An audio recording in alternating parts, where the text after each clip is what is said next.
Hello everybody, this is Shivman and you are most welcome to this classes. So guys, previous video में हमने discuss किया था कि tax का मतलब क्या होता है, टैक्स की जो टाइप्स हैं, डायरेक्ट टैक्स और इनडायरेक्ट टैक्स, इनका क्या मतलब होता है, इनकम टैक्स का मतलब क्या होता है और असेसमेंट ईयर क्या होता है और प्रीवियस ईयर क्या होता है। तो गाइस, आज की इस वीडियो में हम डिस्कस करेंगे कि एसएससी का मतलब क्या है और उसकी क्या डेफिनेशन है, और पर्सन का क्या मतलब है और उसकी क्या डेफिनेशन है। तो गाइस, अगर आप मेरे चैनल पर नए हैं तो प्लीज चैनल को सब्सक्राइब कीजिए और बेल आइकन को प्रेस कीजिए, और गाइस वीडियो को एंड तक देखिएगा। और अगर आपको मेरी वीडियो अच्छी लगे तो प्लीज वीडियो को लाइक कीजिए और अपने दोस्तों के साथ शेयर कीजिए। तो गाइस, बने रहिए वीडियो में एंड तक। चलिए शुरू करते हैं। तो चलिए गाइस, आज की वीडियो शुरू करते हैं। गाइस, सबसे पहले हम बात करते हैं एसएससी मतलब जिसको हिंदी में बोलते हैं करदाता, उसके बारे में बात करते हैं। और गाइस, उसकी डेफिनेशन दी गई है सेक्शन 2 सबसेक्शन 7 में ऑफ इनकम टैक्स एक्ट 1961। वो क्या डेफिनेशन है गाइस, आइए देखते हैं। गाइस, फर्स्ट पॉइंट है कि वह व्यक्ति जो कर चुकाने के लिए उत्तरदायी है, the person who is liable to pay tax. Guys, आइए समझते हैं। गाइस, प्रीवियस वीडियो में मैंने आपको दो वर्ड बताए थे, एक तो असेसमेंट ईयर और एक previous year. Previous year guys वो ईयर होता है जिसमें कोई भी पर्सन है वो इनकम को कमाता है और गाइस उसकी इनकम को उससे नेक्स्ट ईयर में टैक्सेबल किया जाता है, और जिस ईयर में टैक्सेबल किया जाता है उसको बोलते हैं गाइस असेसमेंट ईयर। जैसे कि हम अगर अपने कोर्स के अकॉर्डिंग बात करें तो हमारे कोर्स के अकॉर्डिंग हमारा जो असेसमेंट ईयर चल रहा है वो है गाइस 2020-21, और प्रीवियस ईयर था गाइस 2019 टू 2020। मतलब कि प्रीवियस ईयर था गाइस हमारा 1 अप्रैल 2019 से लेकर 31 मार्च 2020 तक, और उसका असेसमेंट ईयर जो है गाइस वो है गाइस 1 अप्रैल 2020 से 31 मार्च 2021 तक। ओके गाइस, तो गाइस किसी व्यक्ति ने मतलब किसी पर्सन ने प्रीवियस ईयर में जो इनकम कमाई, अब उस पर जो टैक्स लगा है वो लगा है गाइस असेसमेंट ईयर में। तो जो पर्सन टैक्स देने के लिए लायबल है उसको हम बोलते हैं एसएससी, मतलब कि करदाता। ओके गाइस, तो क्या बोलेंगे, the person who is liable to pay tax that is called SSC, या वह व्यक्ति जो अपनी आय पर कर चुकाने के लिए उत्तरदायी है, कर चुकाने के लिए लायबल है, उसको बोलते हैं करदाता या एसएससी। ओके गाइस, नेक्स्ट है वह व्यक्ति जो कर के अतिरिक्त अन्य राशि जैसे कि अर्थदंड और ब्याज देने के लिए उत्तरदायी है, the person who is liable to pay the amount other than income tax like penalty और इंटरेस्ट कॉल्ड एसएससी। मतलब कि कोई व्यक्ति गाइस वो लायबल है पे करने के लिए इनकम टैक्स के अलावा अमाउंट, जैसे कि पेनल्टी, उस पर पेनल्टी लग गई किसी वजह से, और या उस पर इंटरेस्ट लग गया इनकम टैक्स ना चुकाने की वजह से या किसी भी और रीजन की वजह से, तो गाइस वो भी क्या कहलाया जाएगा, एसएससी यानी कि करदाता। ओके गाइस, नेक्स्ट है गाइस ऐसा व्यक्ति जिसकी आय पर आयकर लगाने की कार्यवाही आरंभ कर दी गई है। मतलब कि the person in respect of whom the procedure of income tax has been started. मतलब कि कोई व्यक्ति है उसकी जो इनकम है प्रीवियस ईयर की, अब असेसमेंट ईयर में उसकी इनकम पर टैक्स लगाने का जो प्रोसीजर है वो स्टार्ट हो चुका है, तो गाइस वो भी कहना जाएगा एसएससी। ओके गाइस, अब बात करते हैं गाइस नेक्स्ट पॉइंट की, जो है गाइस डीम्ड एसएससी। अभी गाइस डीम्ड एसएससी क्या होता है इसके बारे में बात करते हैं। गाइस डीम्ड एसएससी को हिंदी में बोलते हैं माना हुआ करदाता। अब ये क्या होता है गाइस, गाइस सिंपली अगर बोलूं तो इसका मतलब ये है कि खाया पिया किसी और ने और बिल फट गया हमारे नाम। अब गाइस समझते हैं कि ये मैंने बात क्यों बोली।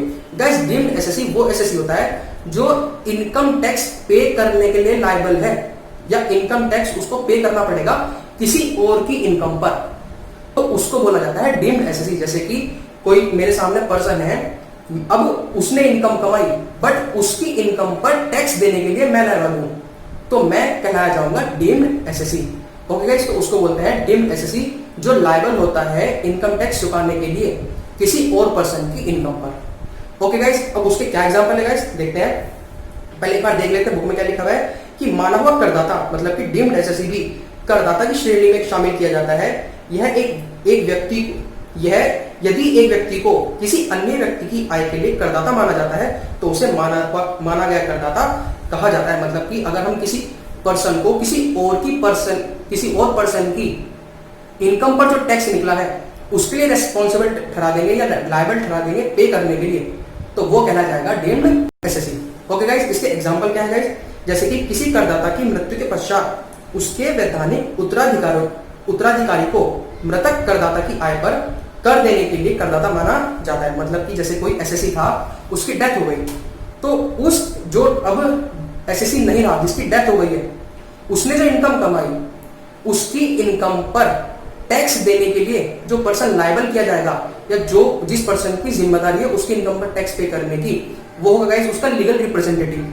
तो जो उस एसएससी का लीगल रिप्रेजेंटेटिव है, उसको कहना जाएगा डीम्ड एसएससी। वो कहला जाएगा डीम्ड एसएससी, मतलब कि माना हुआ करदाता। ओके गाइस, नेक्स्ट है अवेयर्स, जिसको हम बोलते हैं माइनर, पागल मतलब कि मेंटली डिसेबल। नेक्स्ट है विदेशी व्यक्ति, मतलब कि फॉरेन पर्सन था, विदेशी व्यक्ति के प्रतिनिधियों को, मतलब कि कोई यहाँ पर रिप्रेजेंटेटिव है किसी फॉरेन पर्सन का, ओके गाइस, को ऐसे व्यक्ति की आय के संबंध में करदाता समझा जाता है। मतलब कि कोई माइनर है या कोई मेंटली डिसेबल है, और थर्ड खड़ा है कोई फॉरेन पर्सन, मतलब कि जो विदेश से आया है। तो गाइस जो इन तीन, जो फॉरेन पर्सन है उसका जो रिप्रेजेंटेटिव होगा, और जो गाइस कोई जो क्या नाम, जो हमारा माइनर है उसकी जो टेक केयर करता होगा, और जो मेंटली डिसेबल पर्सन है उसकी टेक केयर करता होगा। तो गाइस उन व्यक्तियों को इन तीनों के लिए रेस्पॉन्सिबल ठहराया जाएगा कि भाई इन तीनों की इनकम पर तुम लोग टैक्स दोगे। तो जिनको लायबल ठहराया गया है टैक्स पे करने के लिए, वो कहलाए जाएंगे guys deemed SSC. Okay guys, तो ये मतलब होता है डीम्ड एसएससी का, जो रेस्पॉन्सिबल होते हैं या लायबल होते हैं टैक्स पे करने के लिए किसी और व्यक्ति की या किसी और पर्सन की इनकम पर, उनको बोलते हैं deemed SSC. Okay guys, next है गाइस एसएससी इन डिफॉल्ट। अब ये क्या होता है गाइस, आइए देखते हैं। गाइस एसएससी इन डिफॉल्ट वो व्यक्ति है जिसको बाय मतलब कि बाई चांस कुछ मिस्टेक करने की वजह से टैक्स डिपार्टमेंट के द्वारा एसएससी बना दिया जाता है, उसको बोलते हैं एसएससी इन डिफॉल्ट। पढ़ते हैं गाइस कि ऐसे व्यक्ति जिन्हें चूक के कारण मान लिया गया हो, जिन्हें किसी गलती या चूक के कारण करदाता माना जाता है, उन्हें दोषी करदाता या चूक के कारण करदाता कहते हैं। मतलब कि जिन एसएससी को उनकी किसी मिस्टेक के लिए या मिस्टेक की वजह से एसएससी मान लिया जाता है, उनको बोलते हैं SSC in default. Okay guys, इसका एग्जांपल देखते हैं। जैसे कि लाभांश, बीमा कमीशन, वेतन आदि का भुगतान करते समय भुगतान करने वाले व्यक्ति या संस्था का यह दायित्व है कि वह आयकर की निर्धारित दर से कटौती करके शेष राशि का भुगतान करे। परंतु यदि भुगतान करने वाला व्यक्ति या संस्था बिना कर की कटौती किए हुए भुगतान कर देती है, तो ऐसी स्थिति में भुगतान करने वाले व्यक्ति या संस्था को दोषी करदाता या चूक के कारण करदाता माना जाएगा। कैसे गाइस, आइए समझते हैं। गाइस तीन वर्ड है यहाँ पर, जैसे कि एक तो डिविडेंड, एक आया इंश्योरेंस कमीशन, नेक्स्ट आया सैलरी। गाइस डिविडेंड जो पे करती है शेयर होल्डर्स को, वो करती है कंपनी। इंश्योरेंस कमीशन जो पे करती है वो करते हैं इंश्योरेंस कंपनी, और सैलरी पे करता है एम्प्लॉयर। तो गाइस जब ये तीनों डिविडेंड या कमीशन या सैलरी देते हैं, तो इनको पे करने जिनको ये अमाउंट पे कर रहे हैं, अमाउंट पे करने से पहले उनकी इनकम पर टैक्स काटना होता है, और वो टैक्स काट कर गवर्नमेंट को पे करना होता है।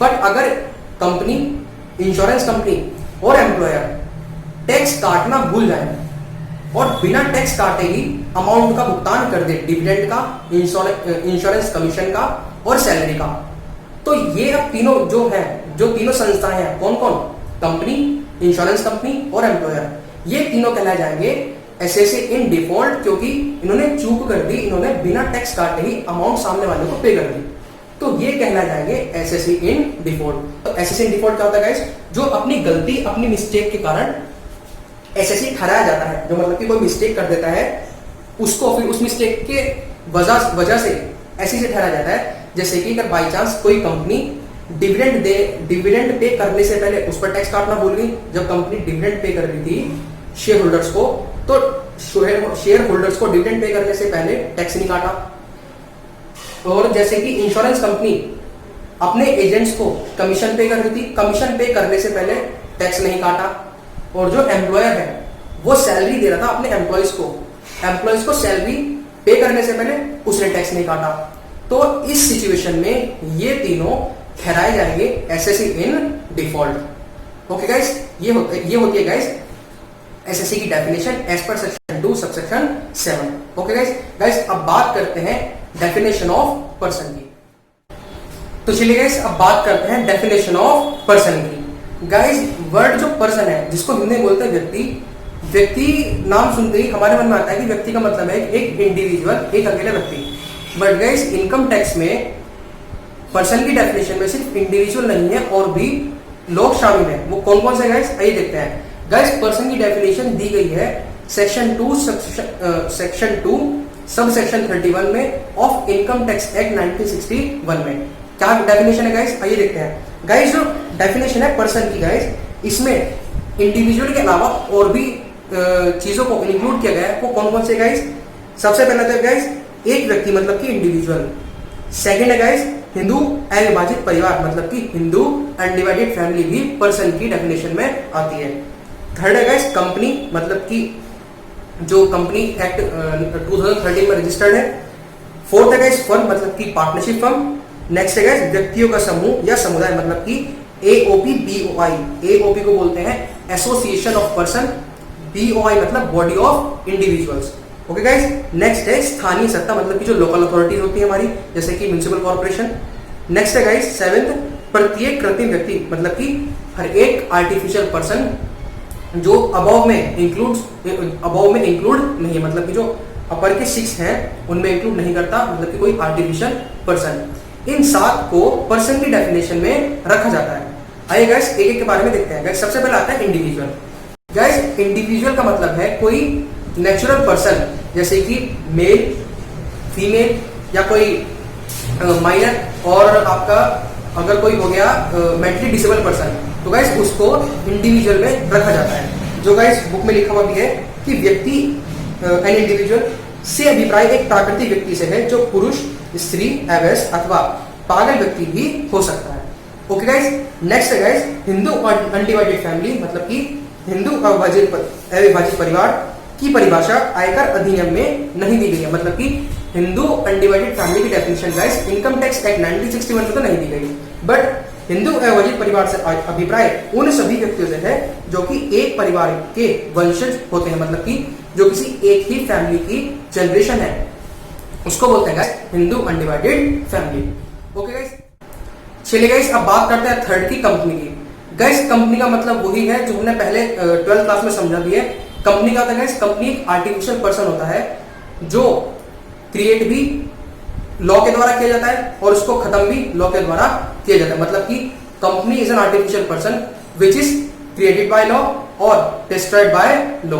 और इसकी क्या होती है गाइस, अपनी एक कॉमन सील होती है, मतलब कि सार्व मुद्रा होती है, उसको हम क्या बोलते हैं, कंपनी। ओके गाइस नेक्स्ट है गाइस फर्म। फर्म का मतलब वही पार्टनरशिप फर्म गाइस, जो पार्टनरशिप एक्ट 1932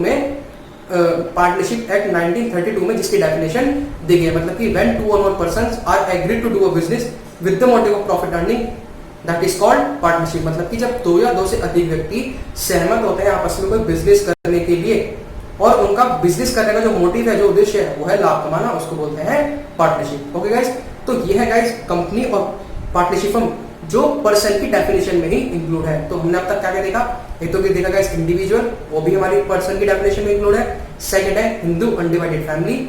थर्ड है कंपनी। फोर्थ है पार्टनरशिप फर्म। अब गाइस नेक्स्ट देखते हैं। नेक्स्ट है गाइस व्यक्तियों के संघ, जिसको बोलते हैं association of person. Guys association of person क्या होता है गाइस, कि एक ग्रुप ऑफ पर्सन होता है जिसमें मिनिमम 2 या 2 से ज्यादा व्यक्ति होते हैं, मोर देन 2 पर्सन होते हैं, जो एक साथ ग्रुप बनाते हैं अपने किसी मोटिव को, अपने किसी टारगेट को पूरा करने के लिए। ओके गाइस उसको बोलते हैं एसोसिएशन ऑफ पर्सन, जो पर्सन की डेफिनेशन में इंक्लूड किया जाता है as per income tax act 1961। Okay guys next है गाइस स्थानीय सत्ता, जिसको बोलते हैं गाइस लोकल अथॉरिटी, जैसे कि हमारा होता है म्युनिसिपल कॉर्पोरेशन, नगर पालिका। ओके गाइस तो ये भी पर्सन की डेफिनेशन में इंक्लूड है। नेक्स्ट आता है गाइस कृत्रिम व्यक्ति, जिसको बोलता है आर्टिफिशियल पर्सन। आर्टिफिशियल पर्सन क्या होता है गाइस, कि जो ट्रीट किया जाता है एज ए पर्सन, जैसे कि हमारा बैंक हो गया, college, university, hospital. Okay guys ये सब एग्जांपल है हमारे आर्टिफिशियल पर्सन के जो ट्रीट किए जाते हैं as a person. Okay guys तो गाइस ये थी पर्सन की definition as per section 2 section 31 of income tax act 1961। Okay guys तो चलिए गाइस आज के लिए बस इतना ही। अगर आपको मेरी वीडियो अच्छी लगी है तो प्लीज वीडियो को लाइक कीजिए, शेयर कीजिए और चैनल को सब्सक्राइब कीजिए और बेल आइकन को प्रेस कीजिए। मिलता है गाइस नेक्स्ट वीडियो में, तब तक के लिए नमस्ते।